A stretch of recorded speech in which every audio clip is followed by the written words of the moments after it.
Hi and welcome. Tanya Cottrell here, one of your Wellness Advocate support leaders. If you have not already watched the Getting Started with MetaPWR video, that's part one. I want you to watch that before you watch this troubleshooting video so you have full context and you're not lost. So this is a troubleshooting video, and I have just picked up little tips along the way, as have many other MetaPWR users, and I'm compiling them here to help with some troubleshooting along the way. So if you run into issues like, why am I so bloated? Or I'm plateauing and I'm not seeing progress. But what do? Everyone's a little different. Everyone's journey is a little different, as you've learned from our first video. But there are things that can help you over some of these humps along the way. So the first thing I want to really talk to you about, the importance of opening your detox pathways and keeping them open. Now, if you're someone who has been on a wellness journey and you've focused on doing some detoxing, maybe you've done doTERRA's 30-day cleanse in the past, you may already have your detox pathways nice and open, and this isn't going to be an issue for you. But if you have never really focused on that, there's a good chance that you've got some congestion going on that needs to be cleared, so all of that stuff can get out of your body. All the toxins, all the yeasts, all the parasites, and adipose fat as well. So if this is brand new to you, then let me explain a little bit. What are your detox pathways? There's 5. You've got your liver, your kidneys, your lungs, your colon, and your skin. These are the ways that toxins get out of your body. They're all exit pathways. The liver doesn't exit them, but the liver takes it and pushes it through one of the other 4. You've got to have those particular organs supported, and they've got to be open. They can't be all jammed up with toxins, or things aren't going to get out. They're just going to get pushed from one place in your body to the next. And that can really cause a lot of, let's just say it'll cause you to get stuck, and it can cause you to get stuck with weight loss. It can cause you to get stuck with just unpleasant symptoms of having too much toxic load. So the best way to clear those pathways is with a product duo that doTERRA has called Zendocrine. There's an oil capsule with the essential oil blend in it, and then there's an herbal capsule, and you pair them together. And those two, it's a little confusing because the names are the same, are Zendocrine Complex, that's the herbal capsule, and Zendocrine Soft Gels is the oil. And you take one of each in the morning and one of each later in the day. When they just separate them out, it's fine. And those are going to work together to support your liver, your kidneys, your lungs, your colon, your skin, and open up those pathways. We also have something in doTERRA called the 30-day Cleanse and Restore program. It's a 30-day system of, you take these capsules for these 10 days, you take these for the next 10, and you take these for the next 10. That is focused on 10 days of opening up those pathways, heavily leaning on those Zendocrine capsules, and then 10 days of a gut cleanse. You want to open up the pathways before you do a gut cleanse, or you're going to push toxins, try to push it all through the gut, and they're not going to get out well, and you're going to be really just uncomfortable. And that's why we do it that way at doTERRA. It's the smart way to cleanse. And then 10 days of gut restoration. So that is great to do about 2 times a year. So some people could benefit by doing a 30-day cleanse prior to starting on MetaPWR. Or if they're running into some issues with plateauing, or having symptoms of toxic load, they may want to pause on the MetaPWR, do a 30-day cleanse, and then resume. Others may not need to go to that length right away. They may do better just adding those Zendocrines alone in to support those exit pathways. That's a good first step. Now, this is definitely what I suggest doing if you start on MetaPWR and you notice bloating or constipation. Then that is a sign that one of 2 things is likely happening. Remember the MetaPWR Assist. This has berberine and mulberry in it. And those products can disrupt microscopic parasites in the gut or overgrowth of yeast. And those are good things to do. You want parasites to die off, but you want them to exit. What you don't want is to have a big parasite die off, but your body can't get those out. And so now they're jamming up in your gut, and they're causing bloating and constipation. You do not want that. And you don't want that with yeast either, or like candida. And so if that happens, that's a sign that you've got some cleansing to do and some opening of pathways to do for parasites and other toxins. And so I would suggest backing off of this and doing at least 10 days or 2 weeks of the 2 Zendocrine products, and then try reintroducing. And if it's still an issue, back off, do it some more. And at that point, you might want to look at actually doing the full 30-day cleanse protocol, which ask your wellness advocate or reach out on the Facebook group and Metabolic Makeover, and we can get that protocol to you. You also might have a yeast issue going on, a candida issue. And if that's the case, then the doctors at doTERRA suggest stopping your assist, and you can continue on the other products and doing at least 2 weeks of more intense carb and sugar elimination. So you're not feeding that yeast. Give yourself about 2 weeks. And I know sometimes, reducing, getting rid of the bread and getting rid of the pasta and getting rid of the sugar is hard, but it's worth it if it's going to help you clear that. And then again, you try reintroducing this. Some people may need longer, some people may need that 30-day cleanse in addition, but that can be a way that a lot of people overcome that bloat. And then they start to actually see the MetaPWR do what it's meant to do. So it just depends on what's going on in your body, and you might not know. It could take a little trial and error, but those are 2 main strategies that we use to clear and open pathways, allowing parasites and yeast to leave. But with yeast, those carbs and sugars are going to feed it. And so you do a period of time where you get rid of that at least, and then don't just go back on a lot of carbs and sugar. Yeast can take a long time to fully clear. Stay backed off on it as much as you can. Figure out your body if you need to stay all the way backed off on it, or you can do a little bit. You'll have to try and see.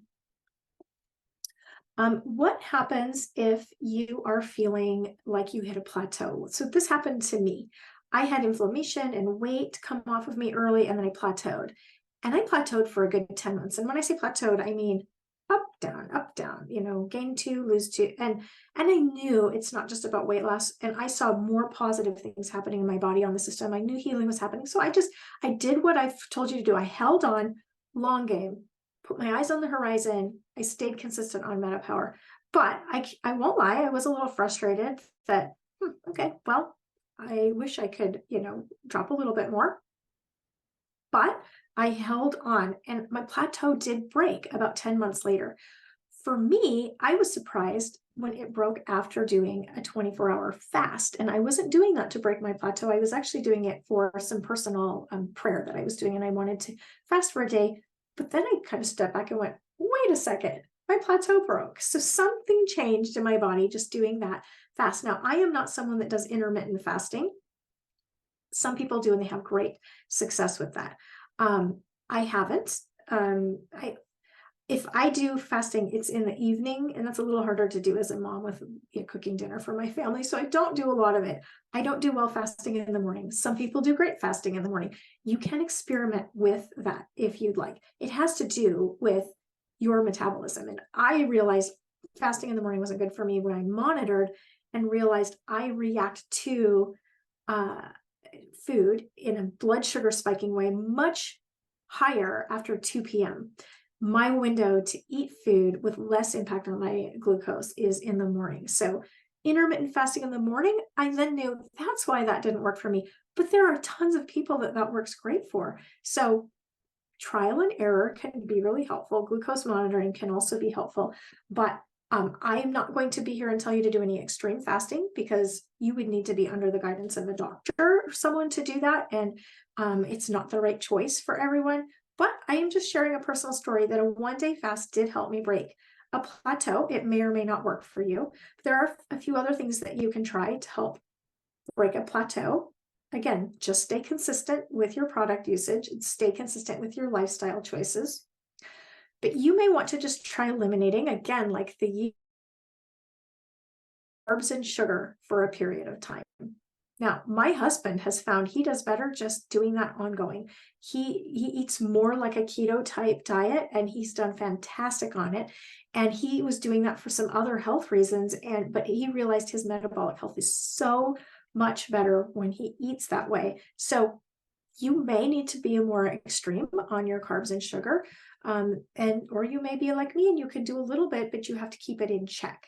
I do see weight gain happen and blood sugar spikes I can feel when I am just carb loading, when I am eating a lot of bread or pizza. I know that's not great for me. I do have it now and then. I do have a little dessert now and then. I take my assist when I have it, but I try to keep it in check and not overdo it. If I'm pounding carbs and sugar, I'm going to go backwards. So pulling back on that is a great way to break a plateau as well. If you don't see immediate results, be patient with yourself. Your body might need time to decide to release weight. Try adding more glucose-friendly and protein-rich food if you might be eating too little. So sometimes we hold on to weight or we plateau when we're eating too little, but you don't want to increase your eating in the area of carbs, starches, and sugars. You want to go with a lot of vegetables and protein. Add some protein. Your body might be needing some protein. So that is a really good thing to try. Another great thing that has really helped me is adding fiber. I don't always remember, but when I do, I have better results. So this is doTERRA's fiber, and it's in the brown powder. It is mostly made of apple, and it's kind of lemon flavored, and it's gluten-free, and I think it tastes great. It's kind of a brown color, so a tan color. The color is not great like most fibers, and there's a little bit of grit to it, but I like it. You got to drink it kind of quick because it settles, but I just mix this with water. Don't mix it with your collagen. They counteract each other. You got to keep them 2 hours separated from each other. But I think it's delicious. And I like to drink it every afternoon if I remember. And it really does help with metabolic healing. It does help with releasing weight. It helps with metabolic balancing as well. And it has Jerusalem artichoke and chicory root as well in it. So that is a great product. And fiber can really help tip the scales. Well, no pun intended, but they can help break plateaus for sure. You may want to try that 30-day cleanse again. That can also help break a plateau and just get some toxins out of your body and get some gut restoration. Some people need to just focus on some gut healing. And so in that case, the 30-day cleanse, which ends with our microbiome support that's tremendous, called PB Restore. They can stay on that long term. You can stay on the digestive enzymes long term. A lot of people have better metabolic health, better releasing of weight with those gut supportive products as well. So I can't tell you what the solution is for you. Just see what is sending up a little like, that could be a connection for me, and be willing to try some of these things.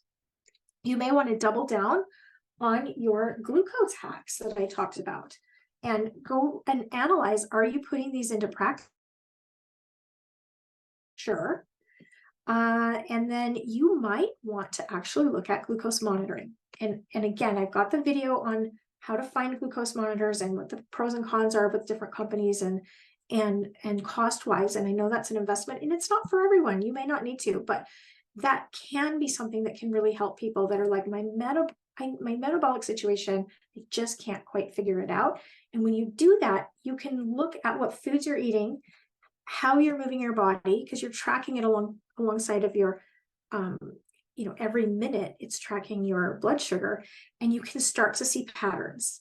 That helped me to realize certain foods that spiked me more, and certain times of day that spiked me more eating the same foods. It also helped me realize, oh, it's very beneficial for me to take this when I'm eating these types of food. And so I adjusted how I use MetaPWR based on what my monitor told me. And I just did it for a month. It also told me how to be alert when my stress level was causing my blood sugar to spike. It also helped me to realize how I felt when my blood sugar was spiking. So let me just give you a little personal example. Before I monitored, I was under the impression that I was having too many glucose crashes. And I was like, I got to eat more carbs, because if I don't do enough, I can tell I'm like hypoglycemic and my blood sugar is really crashing. I put a monitor on, and guess what I found out? When I felt like I was crashing, I was level. When I felt like I was level, I was spiking. I was fooling myself. And that was hard. That was a hard reality to come to terms with. But I reprogrammed my thinking when I realized I need to embrace this feeling of being level and normalize that. And then I need to recognize that really great feeling I have is actually a spike. And now I don't monitor, but I can tell I'm spiking. And that tells me maybe take this, pop some gum, go for a little walk, get that spike down. I can also tell, I'm spiking too much when I'm eating this. I probably should reduce that in my life.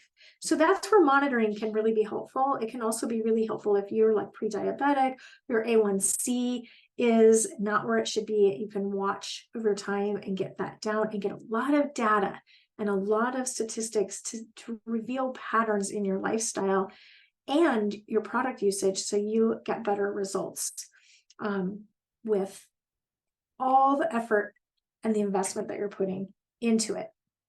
You may need to experiment with food choices.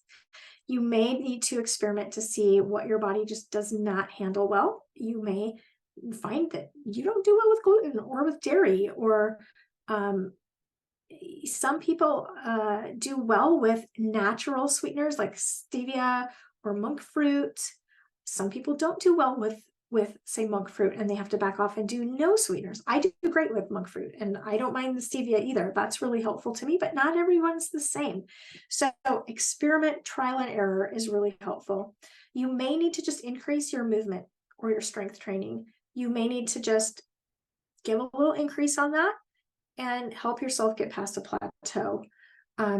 Ultimately, you may just need to mentally embrace giving your body some more time, like I did as well. And it paid off in the end. Another category I want to mention is emotional healing.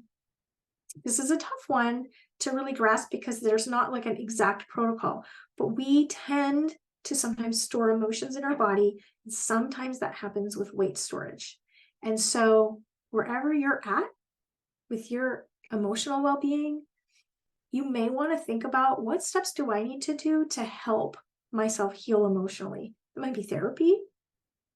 There are oils that can help with emotional balance and release, but you may have to do some work on that. You may need to consult someone who's going to help you with that, because that can be a huge part of holding on to weight, and that's going to continue to impact your glucose and your hormones and your health span. So it's worth investing into. Speaking of hormones, sometimes we have adrenal or thyroid or just general hormones off balance. Now, this is one of those, it's like a circle. Your healing of your metabolic health is going to positively impact your hormonal health or your endocrine system.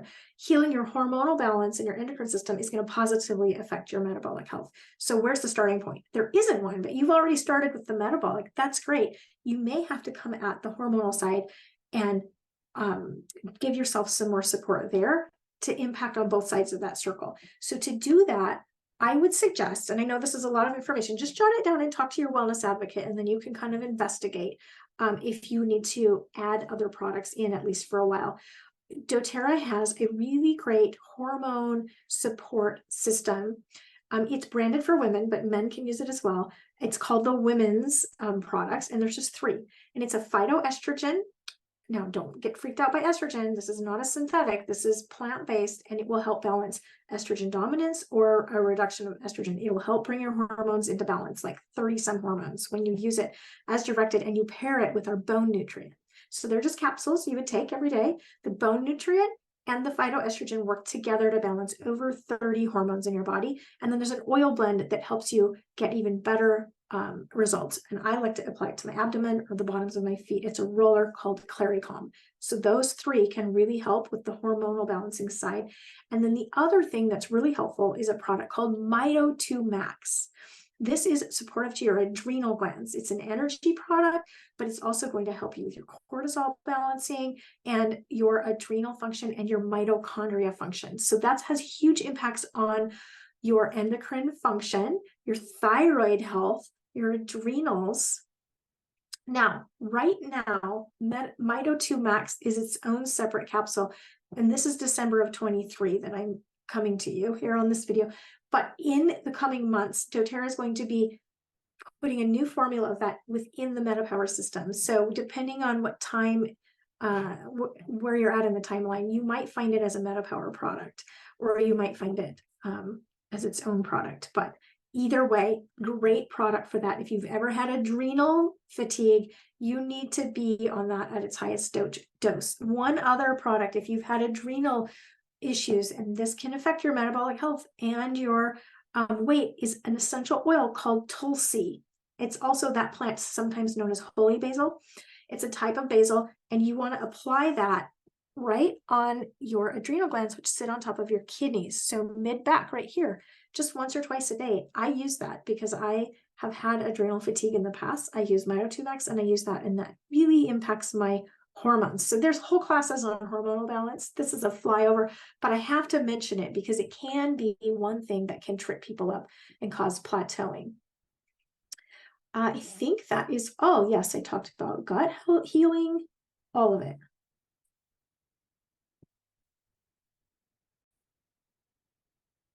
All right, I hope those troubleshooting tips were helpful to you. Don't be overwhelmed by them. Take it one step at a time and talk to your wellness advocate. Have conversations on the Facebook group. We're here to support and help each other. And it's a long journey where you're going to be experimenting. All of those things I mentioned are good for you. They're good for you.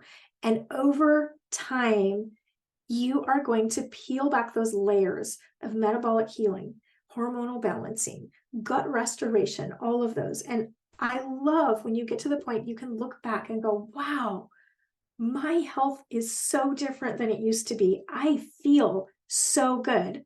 I look so much younger. I'm moving so much more. I'm enjoying life more. That is what the goal is, and we're here to support you.